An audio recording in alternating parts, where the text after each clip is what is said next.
อ้ที่มาเลยได้บาทนี่นะนี่ป่าทั้งหมดเลยนี่ที่อยู่พี่หลายอู้หูอันนี้มีได้ปันเลยนะอ๋อซับนี้เขาว่ามีได้ปันเลยนะแต่มันได้หลายคนนี้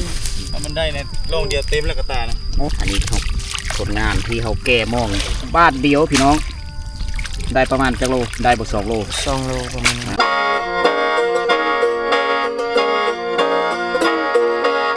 สบายดีทุกคนสบายดีคือเก่าคือเดิมเด้อ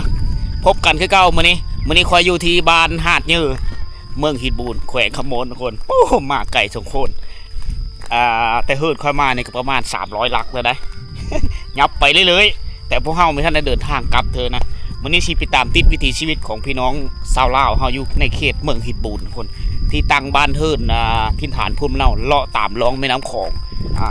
ติดชายแดนลาวไทยนะทุกคนเลยนะครั้งแรกที่ได้มาเขตนี้ทุกคนเลยมาสัมผัสบรรยากาศและกับวิถีชีวิตผู้คนแถวนี้ก็หาอยู่หากินนั่นเลยเฮ็ดนั่นเลยมันจึงเอาชีวิตรอดอยู่แถวนี้นะการสังคมก็ค่อนข้างในเมืองได้น้อยนึงทุกคนนะแต่การวิถีชีวิตยังเป็นดังเดิมนะการหาอยู่หากินแบบบูฮานเครื่องมือหาปลาเฮาก็มีเพื่อลายจะเป็นม่องทุกคนนะแถวนี้ตึกแห่แซ่ม่องได้แถวนี้นะหากินตามลำแม่น้ำของหาปลามาเป็นอาหารผู้บางคนก็เอาไปขายพร้อมไอ้พวกเราไปขายก็ได้เงินอ๋อแต่ละ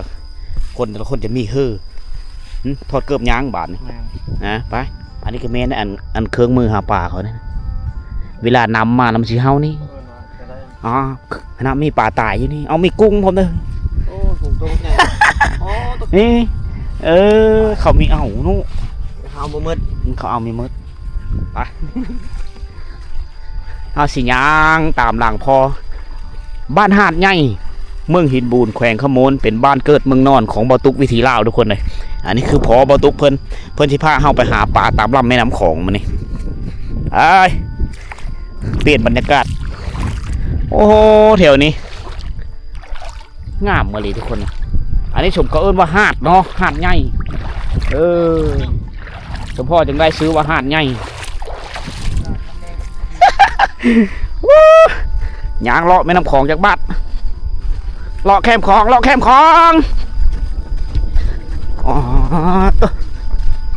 พูดเครื่องมือหาปลาครับผมเป็นช้อนเป็นไส้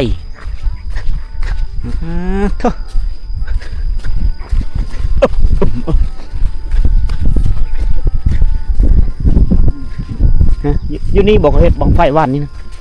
ดีอ๋ออยู่นี่บ้านเพลิมห้ามไปฝั่งนั้นบ้านเพลิมไซบุรีบ้านไซบุรีตำบลเนาะบ่ไม่แหละตำบลไซบุรีกงกันข้ามกับบ้านหาดใหญ่ทุกคนนะคงคิดแข่งขโมยนี่แหละเข็มมันเป็นสงครามนะฮะฝั่งเป็นสงครามฟ้าพวกนี้เลยมันไซบุรีฟ้าพวกนี้เลยบ้านตานโอ้บ้านตานตานสู้เฮาหากินนี่ครับไปตามเครื่องแม่น้ำคลองนี่บ่ไปตามนี่เลยตามเข็มหาดนี่เลยโลกไปตามหาดนี่เลยไปเฮาไม่เคยเห็นว่าการหาปลาอยู่แม่น้ำคลองมันสิแบบเลยนะวันนี้เฮาไปเบิ่งน้ำกันว่าหาปลาวิธีเลยมันยังได้อยู่ได้กินอ๋อแถวนี้แต่ฝั่งคลองเต็มไปด้วยยางพาราแถวนี้ส่วนยางเขาเจ้าเป็นมดคืนนี้ก็อาจจะเริ่มปลูกเขาเจ้าธุรกิจเขาเจ้าคือเป็นเขาเจ้าปลูกยางพารานะเขาเจ้าขายยางกันนะแถวนี้วิวสุดแสงตาคักขนาดตำบลไซบุรีพูดเห็นวัดได้ค่อยเห็นประเทศได้เห็นประเทศไทยน้อยนึงทุกคน มาแคมป์ของได้เห็นประเทศไทยพ่อเพ่งแต่แม่น้ำของขั้นกลางระหว่างลาวกับไทยเท่านั้นคือแผ่นดินติดจอดกันสบายไปมาซาสู้เลยตะกี้บอกโอ้ไปง่ายหมาง่ายก็ตะกี้เดี๋ยวนี้เพิ่งโบกไฟสำคัญกับแม่ฟ้าเอาไปเลยโบกไฟฟ้าน่าจิบเป็นอย่างไรไปตลอดอยู่นะบ้านพีเมืองน้องเนาะบ้านพีเมืองน้องบอกไปอยู่ได้ห้ามกันเลยบ้านเจ้าเฮาเล่จะห้ามกันน้อยนึงว่าเล่รักษาความปลอดภัยเพื่อความปลอดภัย เฮ็ดตามระเบียบบ้านเมือง ปฏิบัติตามระเบียบบ้านเมืองฮะ มองเรานี่เป็นเผาได้ เฮ็ดใส่เป่านี่คือบ่มันจะพายเอา อ๋อ เกิ เกิ บบ กระตาเลย เกิบมาเสื้อกระเป๋าบ่ บ่ใส่เกือบ เสื้อ ใส่เป่า เสื้อกระเป๋า แล้วก็เอาเสื้อกระตาพายไปอ๋อ บัดเอาเจ้าใส่กระเป๋าผู้ใดเกือบผู้ใดซะเอามันเกือบเอาไปเลยไหนไปเลยบ่บ่ได้อยู่ที่ใดกวาดลงไปพุ่นแล้วก็ขึ้นมาเลย อ๋อลองไปเรื่อยๆยับไปเรื่อย ยอมไปเลย ๆโอ้ย เฮ็ดกำลังเฮ็ด คือว่าอยู่เมืองนอกเอาเบิ่ง ขึ้นไว้ได้จ้องไว้ได้มันได้ไหลได้ อ๋อมันไหลเนาะ โอ้ยยังลงไปตามเต็มแล้วสิแม่ลมพัดลง เท่าพอเบิ่นสิเป็นผู้เอามองลงพุ่นละลงเลิกพุ่น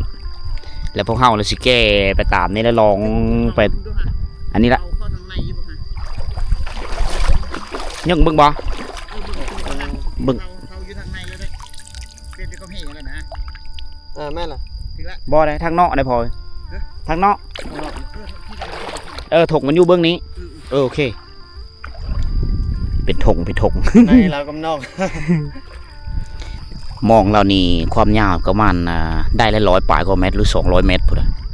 ถ้าว่าเอาไปจนสุดปุ๊บเลยกลางลำแม่น้ำของ โอ้เรายางมันยังมีทันสุดอยู่ได้แต่ว่ามันเป็นหาดสมก็เอิ้นว่าหาดใหญ่เลยมันจะตื้นแถวนี้พุ่นแหละแม่น้ำของมันจะเลิกอยู่แถวแคมฝั่งประเทศไทยพุ่นนะเห็นบอกเขาเลี้ยงปลากระสังอยู่พุ่นแหละน้ำเลิกอยู่พุ่นอยู่เบิ้งเฮานี่น้ำตื้นๆแถวนี้โซลาเขาก็แก่ปลาไปนี่แหละเอาขึ้นมานี่เฮ็ดคล้ายๆคือกันนี่แหละนะแต่ละคนต้องมีหม้องที่ใหญ่ๆแบบนี้แล้วยาวๆแบบนี้แหละหม้องเผาช่ำแห่เลยนะอ๋อคือชิชุดแล้วนะประมาณ100 เมตรเนาะประมาณนั้นมองเราโอ้ไม้เด้อฮะเรียบร้อยเด้อโอ้แล้วนอแล้วเป็นหาด เขาจะลองลงไปตามลำแม่น้ำของไป ยาวเลยเนาะ ยาวพอแล้ว เอาพูดได้เขาตังมันปู้แหละตะบนเฮือ2 ลำอันนี้คือการแก้มอง ในรอบหลายปีได้นี่เลย อ๋อ ที่บริมาเกนค่อยนี่ระดับ10 ปี 10 ปลายปีเนาะ เนี่ย แล้วก็เอาก็ โอ้ประจำแล้ว ประจำแล้วเนาะ ไปนักร้องตลอดแหละแบบนี้ได้อาชีพทางเขตบ้านเบาตุกก็สิประมาณนี้การหาอยู่หากิน ถ้าว่าไผบ่มีเหือหางยาวเนาะก็ต้องได้แก้แบบนี้แหละคนหนึงจะอยู่ฝั่งและอีกคนจะตกมองออกกลางคนเนาะแล้วก็ดึงลากไปในช่วงระยะใดหนึ่งแล้วก็โค้งเข้าแล้วเราก็ต้องดึงมองเข้าหาฝั่งแล้วก็ย่างลงพร้อมแต่ถ้าว่าไผมีเหือเนาะมันก็สิสะดวกสบายนิดนึงก็สิได้กินปลาใหญ่เพราะว่าถ้าเฮาตกมองออกทางด้านนอกกลางบังพุ่นเนาะมันก็จะเน้นมองที่ว่ามองใหญ่พี่น้องเอ้ยมองแต่ละจักเส้นมันก็จะได้กินปลาใหญ่ปลายางปลานูปลาอย่างต่างๆเนาะ อันนี้ปลาน้อยสำนี่ อัน เนาะ นี้จะเน้นปลาน้อยเพราะว่าเฮาบ่มีเหือเด้ โอ้ทาง ประ นี้ มาณนี้ ทางนี้มีเฮือ แม่น ก็สิประมาณนี้ในการหาปลาผู้บางคนก็ใส่เฮือเด้อพวก ใช้เหือแหล้ว เฮือจอดเล่นไปแถว เก็บปลาตาบ่ สาวไปพร้อมเลยมั้ง ล่างไปเอาไม้ออกนี่ล่ะเอามาติดนี่แกมองกลางเว้นนี่ส่วนหลายจะบ่ค่อยได้ปานใดถ้าว่า ตอนเช้า คืนนี่ ตอนเช้ากับต รั อน ด แรก เสารัดเสาแล้วก็รัดแรงที่ได้อยู่แต่ เก็ นี่ บ มาหาอยู่ เก็บบาตาไปเลยบาทนี่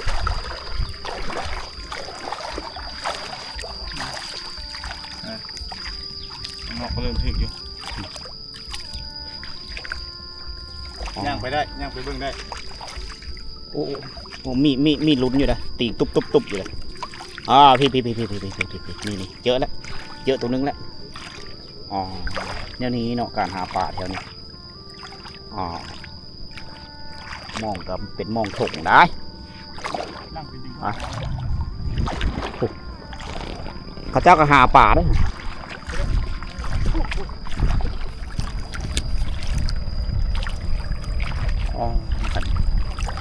ติดหม้ออยู่ได้ไปซีได้ป่าเช่นสมมติตัวว่าเน้นป่าหน่อยตกทั้งเว้นโอ้เด็ด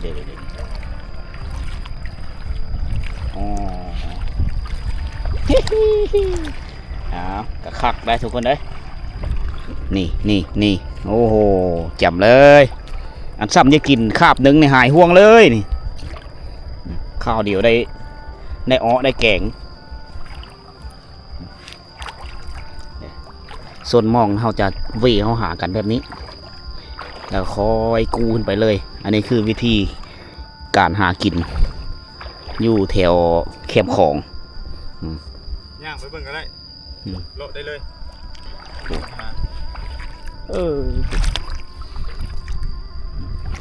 นี่คือผลงานของเฮามื้อนี้นะนี่โอ้ที่มาเลยได้บาทนี่แหละนี่แต่ป่าทั้งหมดเลยนี่พี่อยู่พี่หลายอู้หูอุ้ยนี่โอ้ยพูดตัวนี้ใหญ่ตัวนี้ปอตัวคักการหาป่าแบบนี้นี่อยู่พี่หลายอยู่พี่ จุกรูอ๋อแจ่มเลยผู้ข่าวจานพานพี่น้องนี่อันนี้คือการหาป่าแบบโบราณบ้านเฮาวิถีชีวิตบาดาลแบบบ้านๆเลยโอ้ตัวน้อยอ้อเนาะน้อยออกมอง3เส้นเลยอ๋อสายใหญ่แน่ตัวนี้ยังมองห่างอยู่เนาะมอง3 เซนเฮ็ดพูดเบิ่งข้าวโพดเฮ็ดฮ้อนดองพละอ้อน้อยโบกแล้วน้อยแมวเ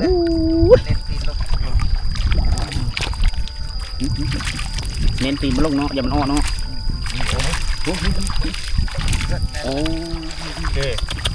ประมาณนี้โอ้โหบ่ได้ปานใดไม่ได้ปลาเลิศอันนี้เนาะอันนี้มีได้ปลาเลิศนะ ได้แหละ อ๋อซับนี้เขาว่ามีได้ปลาเลิศอ่ะแต่มันได้หลายคนนี้ถ้ามันได้ในโรงเดียวเต็มแล้วก็ตานะอ๋อบัดรอบเดียวเนาะแถวนี้เขาเอิ้นปลาเพื่อนนี่พอปลาเพื่อนจุ๊บเจ้าเอิ้นนี่ปลาปากเนาะอ๋อน้อยลูกมันตัวนี้เด้ตัวคือปลาดุกคือปลาเชิบนี่อันนี้ปลากดเนาะโอ้ปลากดแม่น้ำคลองปลากดน้อยมีหลายชนิดปลาเลยส่วนหลักก็เป็นปลาปะน้อยปลาคำโอ้ยซัมซีเอาแหละซัมซีเกนบาทเดียวพอลาบเลยนี่บังไฟยังจูดอยู่อ๋อในการเอาในการจะปิดไปแต่สดมันก่อนสาวไปเรื่อยๆ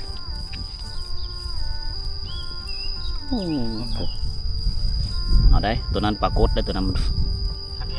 หางแงงมันเด้อ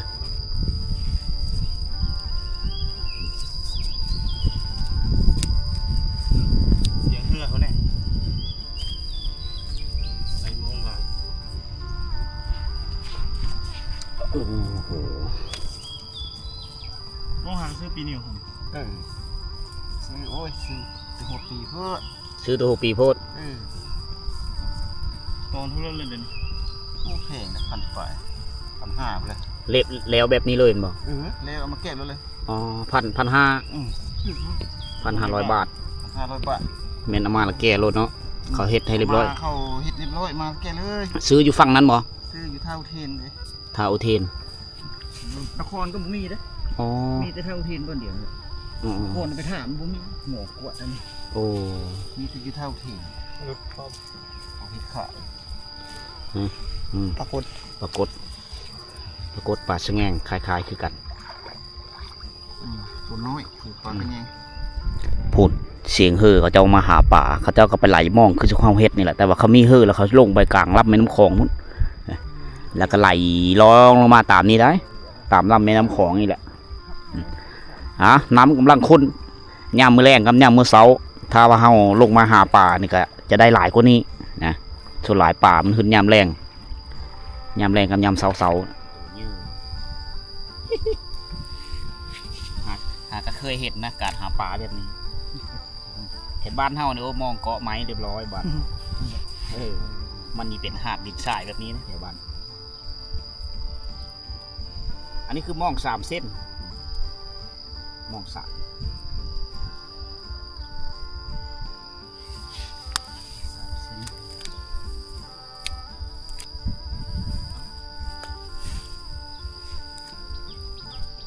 ป่าชนิดนี้นี่มันคอคือไปตามลำแม่น้ำเสียบางเฮงพวกฮอดเขตเจียงตูบผาบักเจียงตูบก็เห็นอยู่ได้ป่าชนิดนี้มันไปตามลำแม่น้ำคลองแล้วก็ขึ้นไปตามสาขาย่อยของแม่น้ำคลอง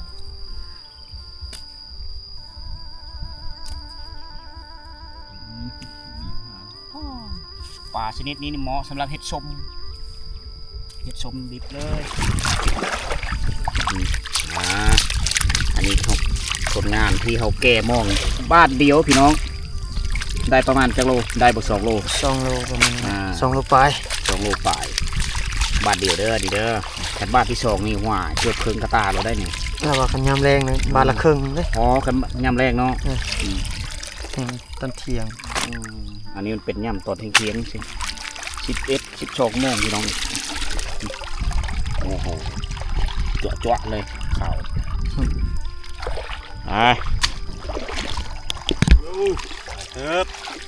บ้านเฮาสิทำไปดำปลาได้ซ้ำนี่โอ้หลายเติบได้นี่ได้ 2 โลปลาย จะรับ2 โลปลายได้นี่ได้ เอามาเลย30 รอบเดียว รอบเดียว ง่ายๆบ่ฮอด30 นาทีเก๋มาได้แล้วประมาณนี้พี่น้องเอ้ยปลาบ้านเฮา การหาปลาลำแม่น้ำคลองโอ้เกมลงคลองแล้วเนาะนี่เนาะปอซอมมองคาดได้ก็เลยตัดโอ้มองหาดเนาะนี่สามคนเขาจะเอามาทำหลังโอ้มองน้อยนี่แห้งได้หลายแล้วอันนี้ได้บ่ได้พอกินประมาณ2 โลโอ้ แก่บ้านเดียววานแล้วพอกินวัน2 โลปลายแล้วเอาต่อกันนี่เนาะมันหาดเนาะโบตัดโอ้ตัดเนาะอ๋อตัดเป็น2 ตอนได้มันคาดโดนกะเป้าหมายก็เจ้าก็สิลงแม่น้ำคลองคือซุมเฮาลงอะไรพี่น้องเอ้ยโอ้เฮอเล่นสับลาบอยู่พอเลยมีเฮอแล้วสบายแล้วเอาเฮอลงกลางแม่น้ำคลองเลยนี่คือการหาย่ำแรงคือสิหลายคนเนาะมาวันนี้หลายวันนี้เนาะเขาแก้ก็ได้หลายได้อ๋อตัวเมื่อวานนี้เขาลงมาแก่หลายได้วันตอนแรงๆตัวบรรยากาศประมาณ 4-5 โมงแรงเต็มนะคนอยู่พี่เนาะแมนโอ้แต่คำว่ายามเช้านี่ก็แต่เช้าจังว่ายามเช้านะมีตามยศน้ำกุดแล้วก็มาขีดอย่างนี้โอ้ขีดอย่างเนาะสลับปรับเปลี่ยนกันหาปลาทุกคนเลยตามแล้วน้ำมาเลย อันนี้นี่ปรมาณูมือวาดนี่ได้นี่เนาะมือวาดนี่เขาจัดงานบุญบังไฟอยู่ฟ้านี่เด้ผู้หางบังไฟยังเห็นอยู่ไซบุรี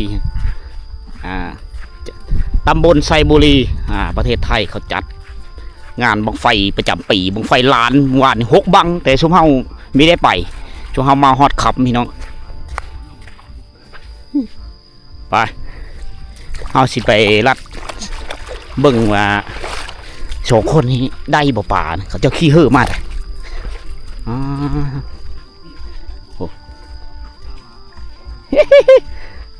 โอ้คักเนาะผู้เลือได้เห่อนี่จะสบายได้น้อยนึงในการหาป่าได้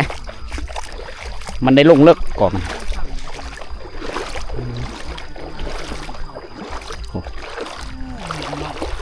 ได้เนาะปลาอยู่บนนี่ปลาเนาะนี่ปลาได้ตัวใหญ่เลยโอ้ปลาหนูกังคันโฮมคักเลยเนาะไปเลยเนาะปลาข้าเจ้าจะมัดกระตุกไหลไปเลยนะผู้ตามหาดผู้ชนมันอยู่เคิงวังไปขึ้นอยู่หลุมผู้บ่การหาปลาถ้าพูดได้เขาเสียไปขึ้นอยู่ดอนไกลบ่เฮ้ยไกลแล้วเป็นตามนักเขาร้องลงไปเลยอ๋อเพื่อนสีไก่พุ่นได้ไก่ดอนนี้ลงไปปุ๊ประมาณ5 ปลายกิโลนะเพื่อนสีร้องลงไปเลยเอา พวกเฮาก็สิได้เป็นมีได้ไปนำเบิ่งเพิ่นเนาะถ้าเฮาจะเบิ่งคนหาปลาหลายแล้วยามแรงๆทุกคนเอามาเบิ่งกับดักของเขาเจ้านะกับดักตัวนี้เขาจะตั้งไว้อยู่นี่เลยได้คล้ายๆคือบ้านเฮาเฮ็ดตอนเฮ็ดหลี เวลานำขึ้นนี่บ่นี่เป็นกันเนี่ยนำเขาจะเอาด่างโดยจอดเล็กนี่เป็นกงแบบนี้แล้วมีง่าได้นี่อยู่เนื้อจะเป็นง่ามันเขาจะปิ้นปะมันลงตามร้องแม่น้ำของเลยนะเวลานำอูมาป่าเนี่ยมันก็จะไหลเข้ามานี่เด็กเข้ามานี่ผ่านประตูนี้เข้าไปแล้วออกไม่ได้นี่เด็กมันจะค้างอยู่นี่มีกงมีป่าอยู่นี่เขาเอามีมดนี่ป่าอยู่นี่เลยป่าน้อยนี่เขาเอาถือป่าน้อยป่าใหญ่เนี่ยประตูมันอันนี้คือหูคิดประดิษฐ์สร้างหรือภูมิปัญญาชาวบ้านในเขตท้องถิ่นของแคบของทางด้านสองฝั่งลาวไทยเคยหากินแบบบ้านๆทุกคนนี่ปุ๊ยามนำขึ้นมานำยามฝนมาก็ได้ปูได้ป่ากินได้มาเห็นวิถีชีวิตคนแถวนี้ก็เป็นสิ่งหนึ่งที่แปลกทุกคนเลยนะเพราะว่าเฮาเคยไปเที่ยวเขตชนบทไปไปสายแดนลาวเวียดนามมื้อนี้เลยมีโอกาสดีได้มาลินบ้านเบาตุกมาเที่ยวบ้านเกิดเมืองนอนของเบาตุกวิถีลาวเฮาได้เห็นหลายสิ่งหลายอย่างทุกคนเลยการหาอยู่หากินการค้าการขายท่านี้ทุกคนนี่แต่ละครอบครัวนี่มีอย่างคล้าเป็นของตัวเองแต่ฉะนั้นเขาเจ้าเขตนี้